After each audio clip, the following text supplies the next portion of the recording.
Hey everyone, welcome back. Today we're going deep on a guy who is not just a big name in history, but also a potential treasure trove of info for your UPSC Oh, exams. yeah. Maharishi Dayanand Saraswati. Yeech. Now, I know you guys as dedicated UPSC aspirants have probably heard of him, For sure. but we are going way deeper than the surface level today Yeah. to really get into his life, his whole reform movement, Yeah. and why it matters, not just for prelims and mains, but to really get India, Totally. And guess what? We are basing all of this on the Palpi. Oh, nice. So, it's as current and relevant as it gets for your prep. Absolutely. And the thing about Dayanand is he wasn't just some reformer in one little area. Yeah. He was like a religious revolutionary, a social, visionary, educational powerhouse, Yeah. and even kind of a proto-nationalist all in one. Wow. Yeah. Okay, so let's start with his journey. Right. Born as Mulshankar Tiwari in 1824. Okay. In Gujarat, Mm-hmm. young Dayanand, not your typical kid. Right. So picture this. He's barely 19. Okay. And already he's disillusioned with all the religious stuff around him. Really so young. Yeah, he feels this deep yearning for the truth. Wow. This questioning that just won't go away. Uh-huh. So he does what any, headstrong teenager would do with a spiritual calling. Right. Leaves home. Oh, wow. And spends the next 15 years just wandering as an ascetic.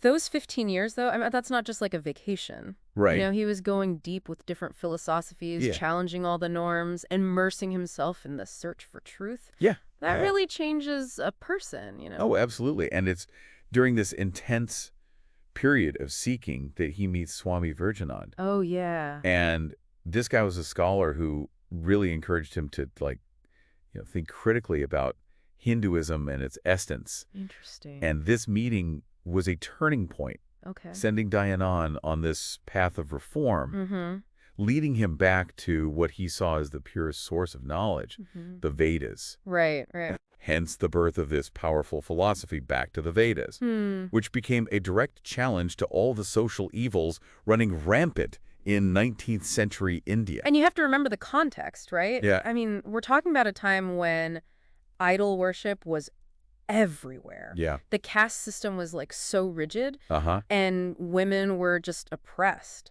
Right. Dayanand saw all this as distortions of Hinduism, the real spirit of it. Yeah. And he really didn't hold back. He did not. No. And he puts all of this into his book, Secharth Prakash, Which means, The Light of Truth. okay, And it was just super controversial makes sense. because it wasn't just some theological thing. It was a call for rationality and social justice, all based on his understanding of the Vedas. Now, this is where it gets really interesting.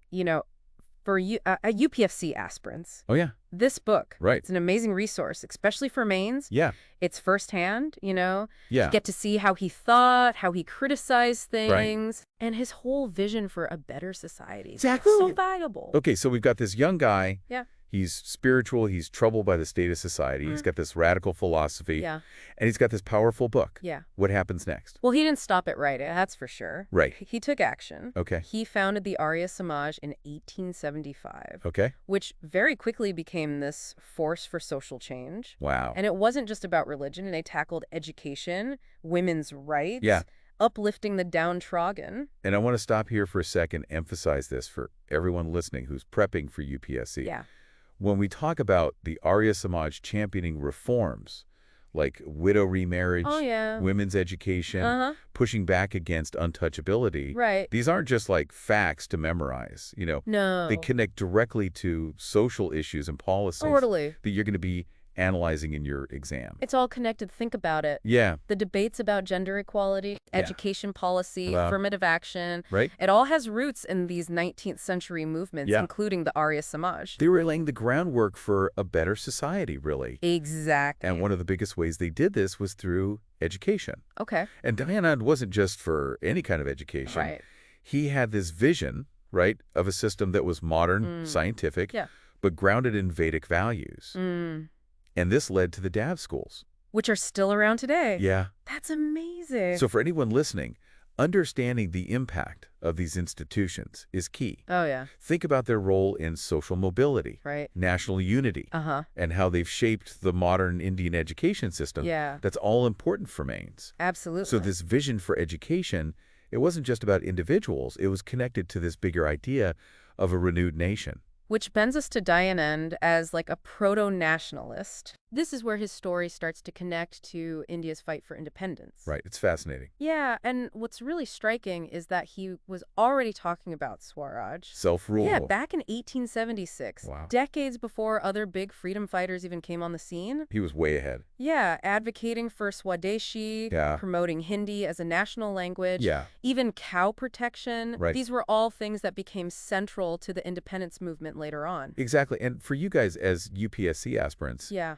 understanding that link is super important. absolutely. Dayanand's ideas, they were just floating out there. They influenced people. It did. They influenced movements, Yeah, contributing to this whole evolution of Indian nationalism. which you're definitely going to see on your exam. Right, for sure. It's crazy how his focus on reforming society and self-reliance just like caught on with the whole national consciousness thing. Yeah, for him, it wasn't just about political freedom. Right? He saw lifting up society, getting rid of all those old social evils. That was all part of real Swaraj, Yeah. For Dayanand, a strong, independent nation had to be built on justice and equality. So it's like all these things, religious reforms, social change, education, proto-nationalism, Yeah, it's all coming together with this one guy. yeah, No wonder he's still relevant today. absolutely. And his ideas, they still spark debate, even controversy. Oh, really? Like the Shuddhi movement, Mm. that was a big thing for the Arya Samaj. It was all about reconverting people who had switched to other religions back to Hinduism. I bet that caused some issues. Oh, yeah. Can you talk about that a little more? What was the point of it? Well, the Shuddhi movement came from this belief that people who had converted had basically left their original faith and needed to come back. It led to some huge arguments about religious freedom, Yeah. what conversion really means, and even what Hinduism is. I can see how that would happen. Some people saw it as a way to get back their lost heritage, Oh, while others said it was forcing people to conform. Yeah, that makes sense. Yeah. As UPSC aspirants, I think it's so important to really understand these controversies Oh, yeah. and how they affected society. Absolutely. Because history isn't just black and white, Yeah. These people, even the really famous ones, Mm-hmm. they were products of their time. And what they did and thought can be both good and bad. Exactly. Figuring out those contradictions helps us understand the past and how it connects to now. For sure. Before we move on, I want to go back to something we talked about before. Okay. Dayanand's legacy through things like the Arya Samaj and the DV schools, they didn't just appear out of nowhere. No, they didn't. There was a vision and real effort behind them. It shows how good he was at organizing Right. and committed to making his ideas actually happen. Yeah. The Arya Samaj spread everywhere. It was a huge movement for change. Wow.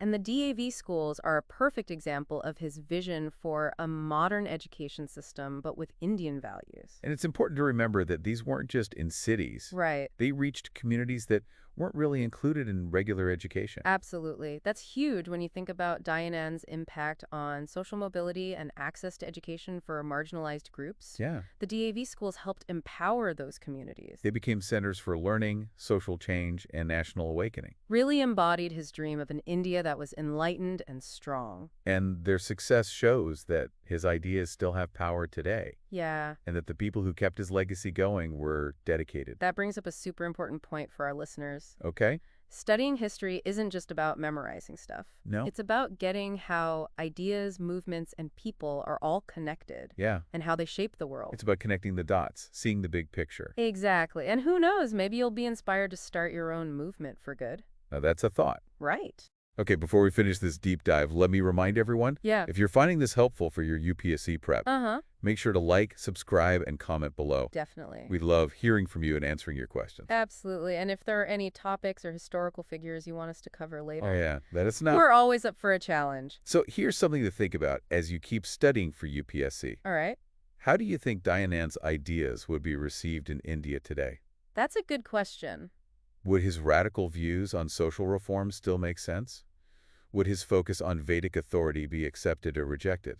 These are definitely things to consider, Yeah. especially in modern India, a country dealing with its past, present, and future all at once. It's amazing how someone from the 1800s can still spark important conversations today. It shows how powerful ideas can be, Right. especially ones that challenge norms and make us think differently. And before we go, don't forget, Yeah. all this insight came from the Prime Minister's recent tribute to Dayanand Saraswati, Oh, right. which shows how important those PIB releases are. Definitely. For your current affairs prep, Uh-huh. they're full of information. Yeah. And they often highlight people and events that are right in the UPSC syllabus. So keep an eye out. I would encourage all our listeners to learn more about Dayanand's work. Yeah. If you're up for it, read some parts of Satyarth Prakash. Okay. It might be tough to read, Right. but it gives you a first-hand look at his thoughts and the issues he cared about. And as you keep studying, Yeah. try to go beyond just the facts. Uh-huh. Think about the context, the challenges these figures faced, Right. the impact they had, Yeah. and how their ideas still shaped the world. That's the real key. It is. It's not about memorizing. Uh-huh. It's about understanding how complex history is Yeah. and using those insights to understand India today. Exactly. Well said. Makes you think, ideas from way back then still mattering now.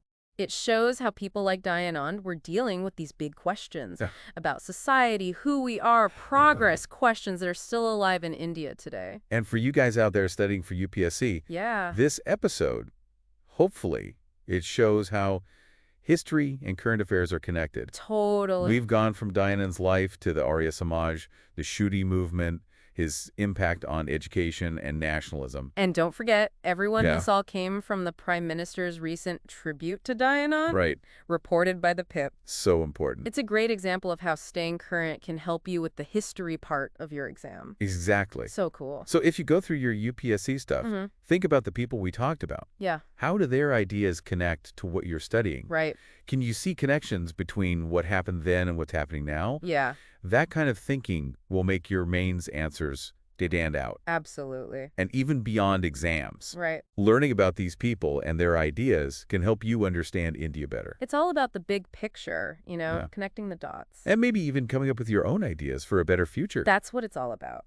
Well said. Thanks. Okay, everyone, that's our deep dive into Maharishi Dayanand Saraswati. Hope you enjoyed it. We hope it was helpful for your UPSC journey. And remember, Learning never stops. keep going. If this got you interested, check out Dayanand's work. Yeah, Maybe even read Philosophy Prakash. good idea. And as always, we want to hear from you. Absolutely. Questions, comments, ideas for future deep dives. Let us know. Leave them below. And don't forget, like, subscribe, share this with your fellow UPSC friends. Thanks for listening, everyone. And good luck with your exams. We'll see you next time. We'll see you next time.